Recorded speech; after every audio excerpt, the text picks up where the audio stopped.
I'm Dr. Neeraja, Chief Fertility Specialist, Dr. Neeraja's Fertility and Gynec Center. So this is proper embryology OT and embryology lab. So embryology OT, embryology lab connected ఉండాలండి. ఎందుకంటే మనము ఇక్కడ egg pickup plan చేస్తాం. So ఈ ఓటీలో egg pickup plan చేసి ఆ follicular fluid అంతా మనము ఈ విండో ద్వారా మనం ఎంబ్రియాలజిస్ట్కి ఇవ్వడం జరుగుతుంది. అండ్ ఇప్పుడు egg pickup under short general anaesthesia plan చేస్తాం. This is Boyle's apparatus and అది పల్స్ ఆక్సిమెట్రీ. మనము పేషెంట్ అనస్థీషియా ఇచ్చినప్పుడు అది మానిటర్ అండి, ఎంత CO2 ఎంత ఉంది, pulse, BP, respirations, patient saturations ఎలా ఉన్నాయి అవన్నీ మానిటర్ చేయడం జరుగుతుంది. సో అండ్ ఇది టేబుల్, ఓటీ టేబుల్ ఇక్కడ పికప్ చేయడం జరుగుతుంది అండర్ లైట్. సో మనకు ఫోకసింగ్ వెరీ వెరీ ఇంపార్టెంట్ కాబట్టి సో లైట్ అరేంజ్ చేయడం జరిగింది. తర్వాత మెయిన్ యాస్పిరేషన్ పంప్. మనము ఎగ్ పికప్కి యాస్పిరేషన్ పంపు చాలా చాలా ఇంపార్టెంట్ అండి. సో దీంట్లో మనం అన్ని ప్రెషర్ ఎంత ఉండాలి అదంతా మనం ముందే ప్లాన్ చేసుకొని సెట్ చేసుకున్న తర్వాత ఎగ్ పికప్ చేయడం జరుగుతుంది. సో మనం లోపలికి ఎంటర్ అవుతే ఇది ఎంబ్రియాలజీ ల్యాబ్.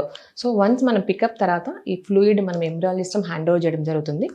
ఇక్కడ దీన్ని మనం స్టీరియోజూమ్ మైక్రోస్కోప్ అంటారండి. దీంట్లో ఆ ఫ్లూయిడ్ అంతా స్క్రీన్ చేసి ఏమేమి మనం క్యూములస్ కాంప్లెక్స్లు ఎన్ని ఉన్నాయి, ఎన్ని ఎగ్స్ ఉన్నాయి, దీంట్లో మనం స్క్రీన్ చేయడం జరుగుతుంది. So this is again laminar flow. మనం ప్రొసీజర్ IVF ఏం చేసినా కూడా స్టెరైల్ కండిషన్స్లో చేయాలి. ఆ సరౌండింగ్ ఎయిర్ అంతా ప్యూర్గా ఉండాలి కాబట్టి అంటే మనం ఏం చేసినా కూడా మనము ఈ లామినార్ ఫ్లో కిందనే చేయడం జరుగుతుంది. తర్వాత దీనికి ఒక హీటింగ్ ప్లేట్ ఉంటుంది. సో ఎంబ్రియోస్ మనము తీసిన తర్వాత పేషెంట్ లోపల ఎగ్స్ తీసిన తర్వాత పేషెంట్ లోపల ఉండే టెంపరేచరే మెయింటైన్ చేయాలి కాబట్టి ఇది హీటింగ్ ప్లేట్.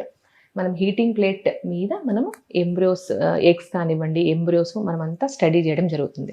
ఇది మనం ఇంక్యుబేటర్ అంటాం. సో ఇంక్యుబేటర్ మనం ఎగ్స్ స్క్రీన్ చేసిన తర్వాత సెమన్ శాంపుల్ మనం ఆండ్రాలజీ ల్యాబ్లో ప్రిపేర్ చేస్తాం. This is ICSI machine. So మనం మెయిన్ ఇక్సీ, IVF ఇక్సీ అంటాం కదా, దీన్ని మెయిన్ ఇక్సీ మెషిన్. ఇది చాలా చాలా ఇంపార్టెంట్. సో మెయిన్ మనం ఎగ్, స్పర్మ్ ఫర్టిలైజ్ చేయడానికి ఈ నీడిల్స్ వాడతాము. This is ICSI machine.